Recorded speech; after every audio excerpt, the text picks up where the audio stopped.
Hi guys, and welcome to another episode of Kabir Considers. In this video, I'm going to react to the dumbest criminals of all time.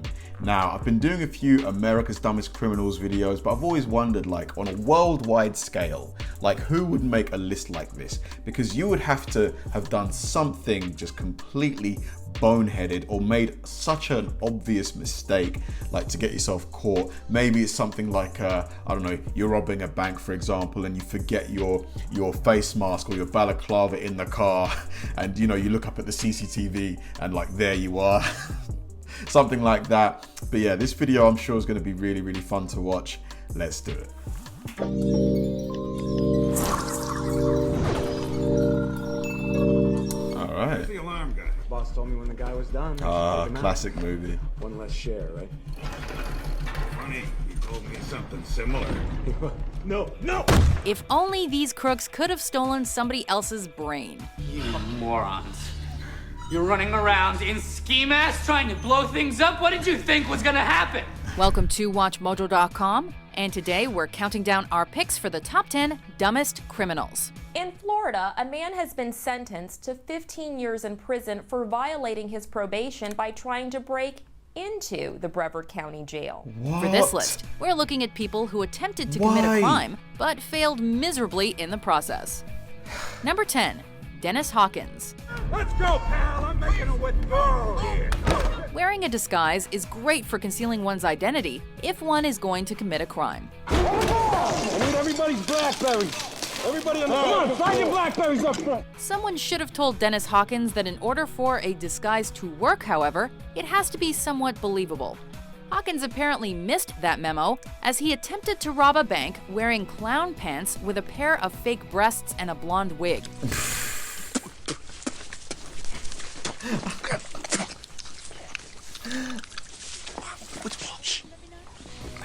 Not only did he fail to cover his face, which still had a goatee and mustache, but the disguise also attracted attention, and the police easily apprehended him. Oh my god. You're all stupid. What See, was they're he gonna be looking for army thinking? guys. Number 9, Daniel Glenn. I need you to arrest me. It's important to be prepared, especially if you're gonna rob a store. It is possible to be too prepared though, which is exactly what happened to Daniel Glenn, who inexplicably decided to call ahead to ask the store how much cash was in the register. Oh my Imagine god. how that conversation went. Hello, Wow. I'd like to place a takeout order for all the money. Can I get fries with that? Oh my Confused and gosh. slightly alarmed, the store owner immediately called the police, who arrested Glenn on his way to the store. He must have been trying to go back to prison, or go to prison, surely. Nobody's that dumb. Are they? Number 8, Albert Bailey. Police in Connecticut say they had ample warning of a bank robbery because the two suspects called the bank ahead of time, telling an employee to get a bag of money ready. We're gonna say this now. If you're planning on robbing a store or bank, don't call ahead and ask them suspicious questions or warn them you're coming. Everybody freeze! Get on the floor now! Right now! Hold it! Where you going? Seemingly inspired by our previous entry, Albert Bailey called the bank and told them he was coming to rob them so was he that they would thinking? have the money ready for him when he got there. He even had an accomplice enter the bank with a note informing the tellers who Bailey was. Obviously, the tellers had called the police, who apprehended Bailey immediately. Loaded gun! They must have been high before doing this. They must have been high. Ready to go! Spread your shit! Pussies on the pavement, fellas! Come on! Number 7, This is on the page. Christian Bala. He was being presented as a famous traveller, photographer, intellectual, maniac, and murderer. To commit a Maniac. crime, you have to be slightly arrogant. If you get away with the crime, this arrogance can increase to the point where you feel untouchable. After murdering Dariusz Janicewski in 2000, Polish author Christian Bala wrote a novel titled Amok, which featured an eerily similar murder and details of the case only the murderer himself could have been privy to. Wow. Police So he uncovered just- clues he relating snitched to on the himself. murder, most of which came from the novel, eventually arresting and charging Bala. To their Unbelievable. shock, they discovered on his computers plans to kill another person to tie in with the next novel he was planning to write. Unreal. He must be, I don't know, The an arrogance. idiot. Number 6. Unreal. Eloise D. Reeves. This is drugs. This is your brain on drugs. Buying drugs is an art, because you don't have the option to exchange or refund your purchase if you don't like the product you get. What you need? One, please. One what? One rock of One crack. A crack rock. Apparently, no one told this to Eloise Reeves, who had What's this? I need to watch this. the gall to go to the police to complain about the quality of the crack cocaine she had just bought. Oh my She God, they're reportedly junkies pulled now. the crack rock from her mouth and placed it on the cop car for the deputy to inspect. She was charged with the possession of cocaine and fined roughly $1,500. Are you guys holding? Holding what? Do you have any money? Please? I just need a little bit of money. Wait, Charlie! Number 5. Jonathan Ochoa. Dear Diary, tomorrow my stress level goes to 11 as I review the Royal Guard.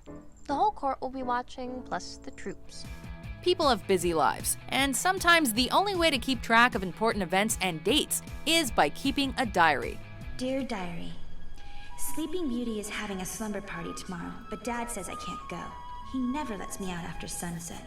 It might be a good Good lord, the size of Shrek's thumb. Mate, you could never beat him in a thumb war. idea to leave out any planned criminal activity, however. This seemingly never registered with Jonathan Ochoa, who on June 12, 2010 wrote, "Go Portsmouth, robbery happens," in his diary. Your diary proved very interesting to read. You read my journal? The police were able to link him to the robbery as the getaway driver, and when confronted, Ochoa attempted to blame it entirely on his buddy. Arrest him. It's his fault. There is plenty of fault to be passed around. Number 4. Mark Smith. I nod off, I wake up in strange places. I have no idea how I got there. You need to lighten up. We aren't sure if there's a criminal handbook, but we have to guess that falling asleep in the house you're robbing has to be high on things not to do. No way. Mark Smith must not have read that page. Smith decided to take a quick nap under his victim's bed, drunk on vodka and high on Valium, only to be discovered by the homeowner, who immediately called the police. Wow. Babies don't sleep this well. We've heard of He cat fell burglars asleep. before, but Smith seems to associate more with cat nappers. Unreal. How could you fall asleep in the house you're robbing? Surely you'd be wanting to get the hell out of there as quickly as possible. Number 3. Derrick Mosley. So, we know you're not supposed to bring a knife to a gunfight, but what about a baseball bat? This is exactly what Derrick Mosley did, as he tried to rob a gun shop and steal a firearm, equipped Wow. only with a baseball bat and knife. How am I supposed to strike fear into the hearts of the wicked with this thing? Look at this. Well, then, you know. Imagine trying to rob a gun store. Of course, the manager pulled out his own gun and held Mosley Right. until the police arrived. Who would have imagined that the manager of a gun store would possess his own gun? Well, wonders never cease. Like, duh. Number 2. Ruben Zarate. Open the safe, Pops. Open the goddamn safe! Deciding to rob a muffler shop, Ruben Zarate brought a gun and demanded the money, only to discover that the money was in the safe that could only be opened by the absent store manager. He decided it'd be a good idea to leave his numbers with the store employees so they could call him when the manager returned. Really? All of these clips are like... they're kind of distracting, but they're making me laugh at the same time. Of course, they called police, who set up a trap for Zarate and arrested him. Heck, we're just surprised Zarate didn't leave his name, address, and social security number too. Yeah. Before we unveil our number 1 pick, here are a few honorable, or in this case, dishonorable mentions. Was a hero, writes Peter Addison was here, writes bungling burglar at crime scene. What a donut. What are you doing? They make their mark in mugshot history. What the heck? He tries to cash $360 billion check. Number 1. Unnamed moron. 9659. Committing a crime is a stressful endeavor, and mistakes do happen. If there's one thing all robbers should remember, however, it's that your gun is your most valuable asset. This particular robber seemed to forget that fact, as he attempted to rob the Halifax Bank in London. Hey, what the hell? Put the money in the bag. Demanding the teller fill the bag with money, he accidentally gave his gun to the teller instead of the bag. No. After a brief moment of confusion, the bank worker retreated, forcing the robber to flee. At least he managed to escape with a bank employee's bicycle, and so we still don't know his name. If you don't come out of there, I'm gonna have to drag you out. You can try, but you'll never catch me. Do you agree with our list? Oh my god. What other criminals bring new meaning to the phrase? That video is pretty funny. Like, the movie clips were a bit distracting at times, but they did make me laugh most of the time.